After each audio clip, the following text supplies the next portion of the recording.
अंतर्राज्यीय जल विवाद, अभी भी मैंने आपको इसके संबंध में बताया कि अंतर्राज्यीय का मतलब होता है दो या दो से अधिक राज्य के बीच की बात को अंतर्राज्यीय कहते हैं। जल विवाद अर्थात दो या दो से अधिक राज्य के बीच जल को लेकर जो विवाद उत्पन्न होते हैं उसी को अंतर्राज्यीय जल विवाद कहा जाता है।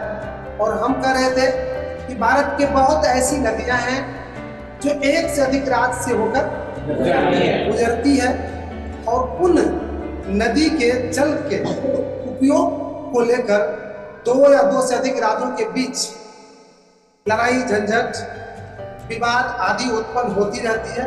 उसी को क्या कहा जाता है? और क्यों होती है वो भी सुना देते हैं। क्योंकि दिन प्रतिदिन जल का उपयोग बढ़ रहा है, क्योंकि जनसंख्या बढ़ रही है तो जनसंख्या बढ़ने के कारण से खेती का काम बढ़ रहा है, खेती काम बढ़ रहा है तो वहां पर सिंचाई है तो जल की अधिक जरूरत पड़ रही है। बिजली की जरूरत पड़ रही है तो बिजली का उत्पादन करने की सरकार को नौबत आ रही है। अर्थात जिस राज्य से होकर नदी गुजरती है उस राज्य के जल उस राज्य की सरकार चाहती है कि उस नदी के जल का उपयोग हम अधिक से अधिक करें, अधिक से अधिक बांध बनाए और अधिक से अधिक बांध बनाकर बिजली उत्पन्न करें, नहर निकाले ताकि सिंचाई के लिए जल उपलब्ध हो। तो इसको लेकर फिर दूसरे राज्य में पानी क्या होता है? कम हो जाता है। तो दूसरे राज्य की सरकार चाहती है कि नहीं, आप उतना जल का उपयोग नहीं कर सकते, कि लिमिटेशन कीजिए। फिर दोनों के बीच लड़ाई झंझट होती है, फिर कानून बनती है, फिर कानून बनने की उसका मेंटेन की बारी आती है। कभी ये उल्लंघन कर देता था, कभी वो उल्लंघन, फिर विवाद उत्पन्न होता है। क्योंकि नियम बन के भी तो मेंटेन होगा तब ना। अभी कहेगा कि इतना पानी आपको प्राकृतिक रूप से जो पानी भर रहा है उसको घेरने का अधिकार नहीं है। भाई घेरेगा नहीं तो फिर यहाँ पर रुकबे न करेगा पानी, सब पानी उधर चल जाएगा। तो कहाँ के बात है कि मेरे यहाँ से पानी जाएगा शुद्ध करेगा तू, है कि नहीं? अगर घेरेगा नहीं नदी का पानी को रुकेगा, वो चल जाएगा उधर। तो इस तरह से मेरे भाई प्रेजेंट टाइम में भारत के 3-4-5 नदियां ऐसी है जिसके जल के बंटवारा के लेके, जैसे गंगा बताए मैंने, सिंधु बताए मैंने, कृष्णा कावेरी बताए, ब्रह्मपुत्र बताए। ये सब नदी के जल को लेकर या जल के उपयोग को लेकर दो या दो से अधिक राज्यों के बीच काफी विवाद उत्पन्न होती रहती है, अभी भी उत्पन्न है। उसी विवाद को और मैं बता दूं मेरे भाई, इस पर आधारित क्वेश्चन कुछ पूछता है कि अंतर्राज्यीय जल विवाद के कारण बताएं, अंतर्राज्यीय जल विवाद क्यों होता है? तो सबसे पहला क्या है? क्या एक नदी का एक से अधिक राज्य से होकर, दूसरा क्या होता है? कृषि क्षेत्र का विकास होना जिसके लिए नहर निकालने की जरूरत होना। तीसरा पानी से बिजली उत्पन्न करने की होड़ स्टार्ट होना। अभी होड़ स्टार्ट है, सब चाहते हैं कि पानी से बिजली हम उत्पन्न करें, क्योंकि सस्ती बिजली होती है, इसमें कोई ज्यादा खर्च नहीं होता है। मछली पालन या मत्स्य पालन का काफी जोर शोर से काम शुरू होना, मछली उत्पादन के लिए पानी की ज्यादा जरूरत पड़ती है। इसलिए नदी जो एक राज्य से दूसरे राज्य तक जाती है उसके जल को अधिक से अधिक जिस राज्य से होकर जाती है उस राज्य की सरकार उपयोग करना चाहती है, जो अंतर्राज्यीय जल विवाद के कारण। तो देखिए 3-4 कारण मैंने बता दिया। सबसे पहले फिर से कारण गिन लीजिए। पहला है एक राज्य से एक से अधिक राज्य से होकर नदी का गुजर। दूसरा नंबर में कृषि क्षेत्र का विकास होना और सिंचाई के लिए जल के अधिक से अधिक मांग होना। तीसरा बिजली उत्पादन करने के लिए नदी पर बांध बनाए जाना नहीं। और चौथा मत्स्य पालन हेतु जल का मांग बढ़ना। यही 4-5 कारण है अंतर्राज्यीय जल विवाद के। तो शायद अंतर्राज्यीय जल विवाद क्या है और अंतर्राज्यीय जल विवाद के कारण क्या है ये दोनों समझ गए। समझ गए? शुरू करें इसको। क्या नोट करना? चलिए आप लोग नोट। कि कई ऐसी नदियां, भारत की कई ऐसी नदियां हैं जो एक से अधिक राज्य से होकर प्रवाहित होती है। एक से अधिक राष्ट्र से होकर प्रवाहित होती है, जिसके जल उपयोग को लेकर, इसके जल उपयोग को लेकर दो या दो से अधिक राज्यों के बीच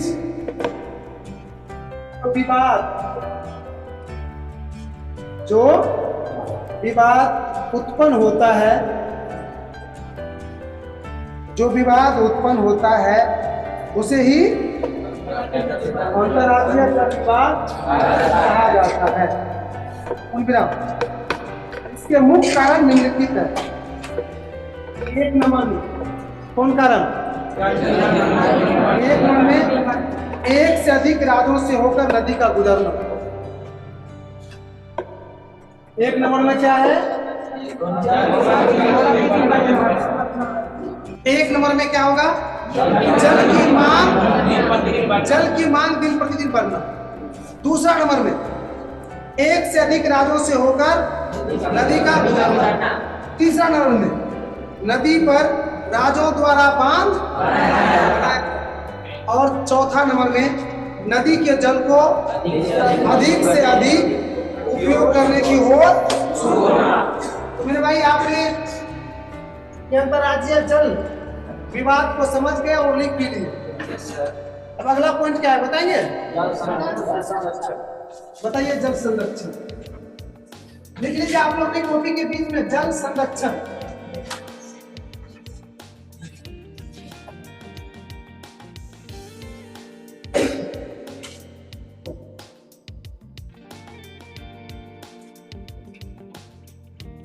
जल संरक्षण लिख लिए हैं तो एक बार पेन को नीचे रखिए और समझिए जल संरक्षण क्या होता है। बोले? जल संरक्षण मतलब होता है बचाना, अर्थात जल को बचाना जल संरक्षण कहलाता है।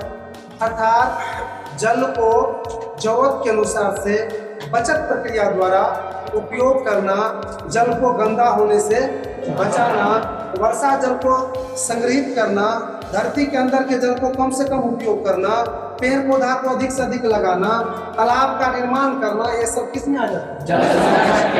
जल संरक्षण में आ जाता है। अर्थात जी संग्रहित करना मतलब होता है अर्थात वर्षा के जल जो होते हैं, हम बताए थे परसों, आप नहीं थे, पिछले क्लास कल वाला क्लास का वीडियो देख लीजिएगा। उसमें हम बढ़िया से बताए कि वर्षा जल के संग्रहण करने की विधि बताई और वर्षा जल पर काफी हम उस पर थीसिस भी दिए हैं। उसको देखने के बाद आपको पूरा क्लियर हो जाएगा कि संग्रहित का मतलब क्या होता है, वर्षा जल को किस तरह से संग्रहित किया जाता है, क्यों किया जाता है, उसे करने से क्या क्या लाभ होता है, उस पर बहुत विस्तार पूर्वक बताया है। लिखिए, की क्रिया जल को बचाने की क्रिया जल संरक्षण कहलाता है। जल को बचाने की क्रिया जल संरक्षण कहलाता है। जल को निम्नलिखित तरह से संरक्षण दिया जा सकता है। दिया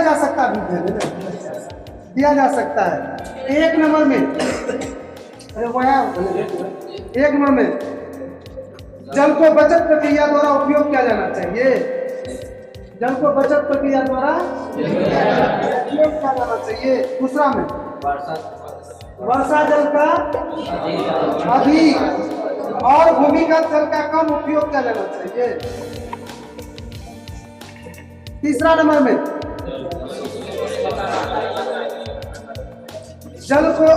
जल को दूषित होने से बचाना चाहिए। जल को दूषित होने से बचाना चाहिए। चौथा नंबर में पेड़ पौधा अधिक से अधिक। और पांचवा नंबर में सिंचाई के लिए उत्तम साधन का उपयोग किया जाना चाहिए। और छठा नंबर में जल का चक्रीय विधि द्वारा उपयोग किया जाना चाहिए। मेरे भाई इस तरह से जल का संरक्षण भी, अर्थ भी और विधि भी दोनों समझ गए। विधि और टाइम है मेरे भाई आज